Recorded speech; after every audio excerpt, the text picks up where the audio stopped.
Every few years, some new platform shows up, and the marketing world just absolutely loses its mind. Oh, yeah. Every single agency deck suddenly gets that exact same slide, Right. right? The whole "your customers are here" pitch. Yes, exactly. I mean, think about the cycle for a second. First, Facebook was the future. Then, it was Instagram. Then YouTube pre-roll. Then OTT streaming and Snapchat. Right. And now it's TikTok. Or, well, now it's AI generated video and full funnel social commerce that's supposed to save the day. The platform changes, but that panic to jump on board just stays exactly the same. It really does. So, if you're listening to this deep dive right now and you're looking at your own marketing strategy, the question is totally fair. Do TikTok ads for car dealerships actually make sense as a secret weapon, or are they just like another black hole for your budget? That is the single most common question circulating in the auto space right now, mostly because businesses have been burned by this exact hype cycle before. Right. Which is why today we're unpacking excerpts from this really insightful piece of source material called Driven by Strategy, Making TikTok Ads Work for Dealerships. It's a great read. It is. And our mission today is to cut through that vendor hype. We want to figure out if and exactly how this platform can be used without just setting your money on fire. Because it is very easy to do that. Oh, for sure. Brought to you by DeskReadyLeads.com. If your dealership is tired of leads with no context, no intent, and no real reason to buy, it may be time for a different approach. Visit DeskReadyLeads.com to see how we can help your dealership generate better conversations with buyers who actually have a reason to engage. You know, that sponsor message actually perfectly frames the core tension of TikTok marketing. How so? Well, dealerships are desperately seeking high-intent buyers, right? Right. But they're looking for them in a place that was fundamentally built just for capturing raw attention. Right. Attention versus intent. Exactly. And the strategies for those two goals are just vastly different. Okay, let's unpack this. Because to understand why most dealerships waste money on TikTok, we first have to understand who is actually on the platform. Yeah, we have to retire that lazy "our buyers aren't on TikTok" argument. Totally. It's not just dancing teenagers anymore. The source brings in some fresh 2026 data from the Pew Research Center to back that up. And the demographics have shifted dramatically, right? Huge shift. Yeah. So Pew found that about 37% of U.S. adults now use TikTok. That's up from 21% back in 2021. That's a massive leap in just a few years. It is. And get this, American support for a ban on the app dropped from 50% in the spring of 2023 down to 34% in 2025. Wow. Yeah. So just keeping it totally impartial here, regardless of the political theater over the years, the platform has remained deeply entrenched in the culture. The buyers are undeniably there. Right, but finding the buyers isn't the actual problem. The vendor pitch is usually just way too simplistic. What do you mean? Well, they come in and say, hey, we can reach younger buyers, we have cheaper CPMs, which, is your cost per thousand impressions, and they say short-form video is the future. I mean, none of that is inherently false. No, it's not false, but none of it proves that running an ad will actually sell a car for your specific store. They completely confuse reach with value. Oh, I love the analogy the source uses for this. Reaching people is easy. You could put a giant 50-foot inflatable gorilla on the roof of your dealership. Right, classic car lot move. Exactly, and that gets massive reach. Every single person driving by will look at it. But does that gorilla actually convince a commuter to pull over and sign loan documents? Definitely not. Yeah. So the question isn't whether people will see the ad. Right. The real questions are, did the shopper watch? Do they care? Did they message you? And ultimately, did it actually sell a car? Which really brings us to the mindset of the user. Think about how you, the listener, might use a search engine versus social media. It's totally different. Completely. Going to Google and searching used Silverado near me is pure intent. That person is basically walking into the dealership with their checkbook out. They know what they want. Exactly. But scrolling through TikTok at 10:30 p.m. on a Tuesday, that's completely different. You're laughing at memes, watching cooking videos, just killing time. You're basically people watching at the mall. And that distinction changes everything about how you market. Because TikTok is a higher funnel channel. Right. It's an engine that captures attention before buying intent becomes obvious. Google captures demand that already exists. TikTok requires you to generate that curiosity from scratch. Okay, so if I'm interrupting someone's people-watching session at the digital mall, the way I present my business has to be native to that environment, right? It has to be. And this is where we see the most expensive mistakes happen. The Facebook trap. Exactly.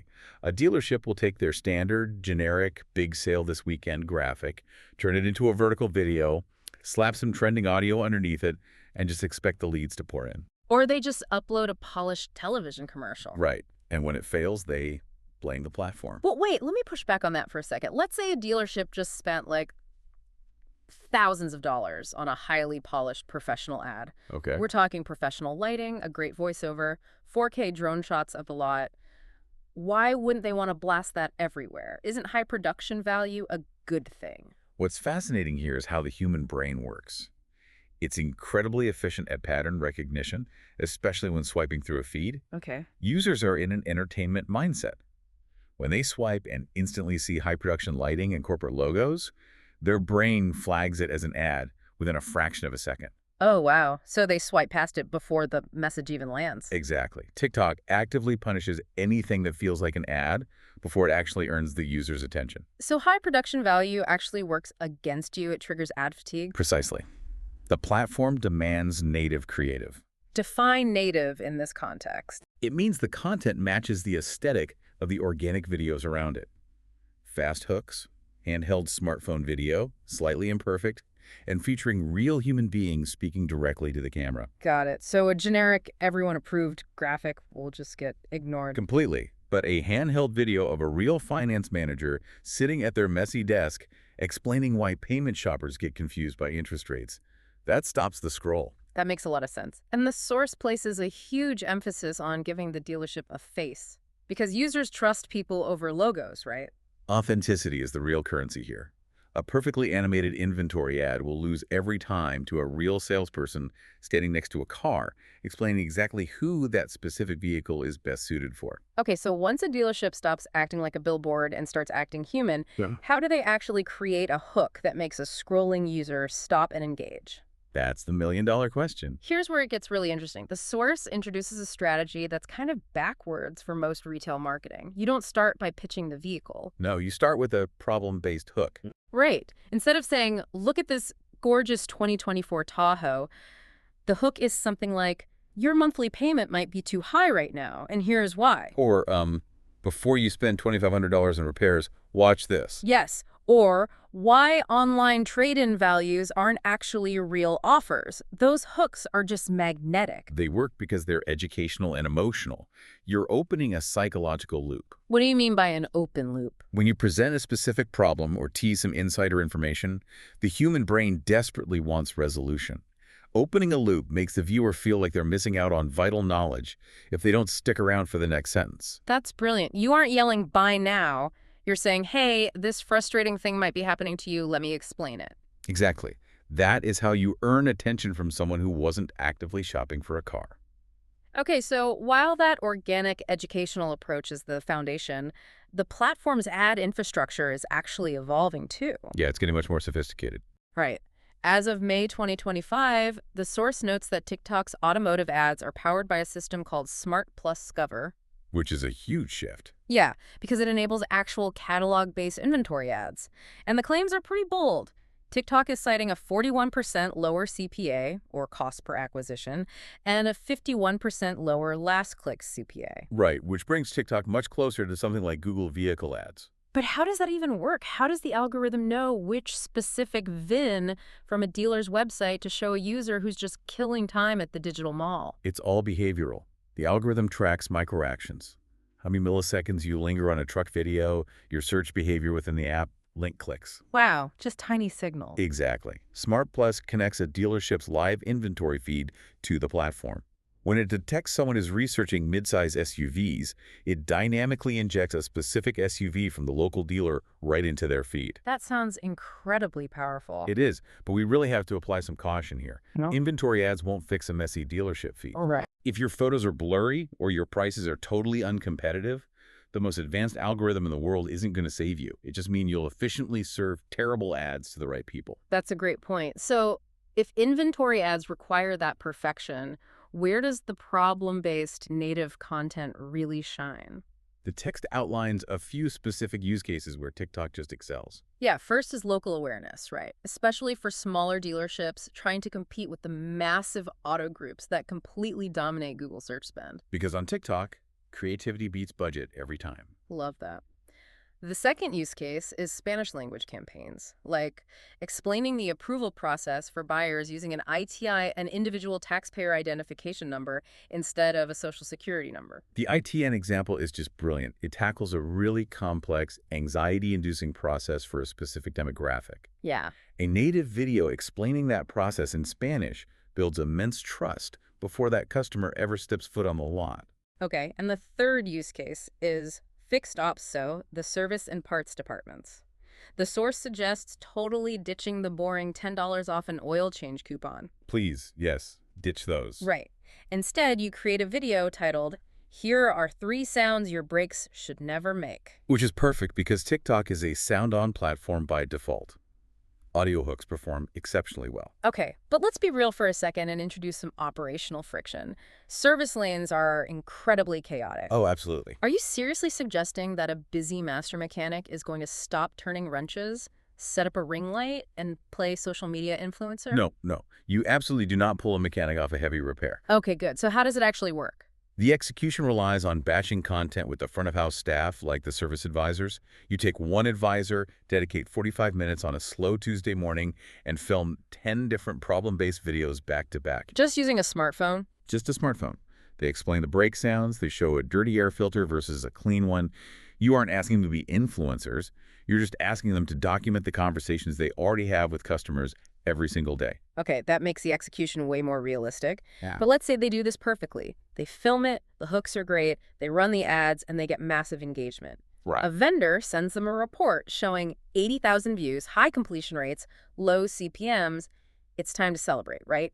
This is exactly where the strategy usually falls apart. Welcome to the measurement trap. The measurement trap. Tell me more. Those are vanity metrics. A report showing 80,000 views is seductive, but it's totally useless if the dealership sold 0 cars. Right. The only conversation that matters is how many leads had context, how many actually showed up. So what does this all mean for the poor salesperson who gets a TikTok lead?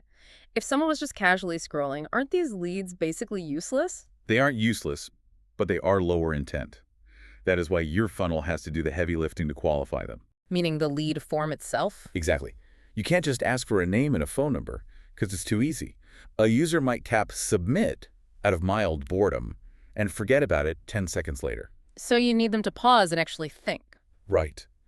You must ask context-revealing questions. Instead of just contact info, ask, what are you driving now? Or what monthly payment are you trying to stay near? Because that forces a micro-commitment. It shifts their brain into an active problem-solving state. Exactly. And it prevents the most painful dealership failure described in the text. Oh, the follow-up disconnect. It's the worst. Imagine a customer submits a lead on a helpful video about how to lower their monthly payment. Okay. Then, a salesperson calls them up and opens with, "Hi, are you still interested in buying a car?" It's a total mismatch. They didn't ask to buy a car, they asked for payment relief. Right. The follow-up must match the context of the ad. If the follow-up is generic, that lead just becomes another ignored name in the CRM. And then the dealership blames the platform for sending bad leads. Exactly. Which brings us to the most vital rule in the source material, the fix your house first rule. Yeah, this is huge. Given all these requirements, good, creative, specific hooks, custom follow-up, is TikTok actually a good idea for every dealership right now? Absolutely not. A new marketing channel doesn't fix a broken process.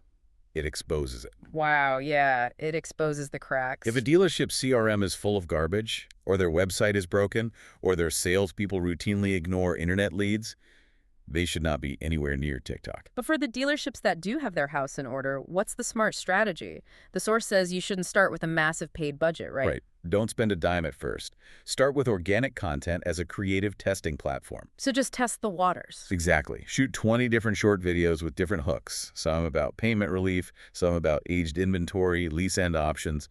Post them organically and just watch what happens. See what the market naturally cares about. Yes. Let the algorithm tell you what resonates. And then only put money behind the proven winners. That is incredibly practical. Let's bring all of this together for you, the listener.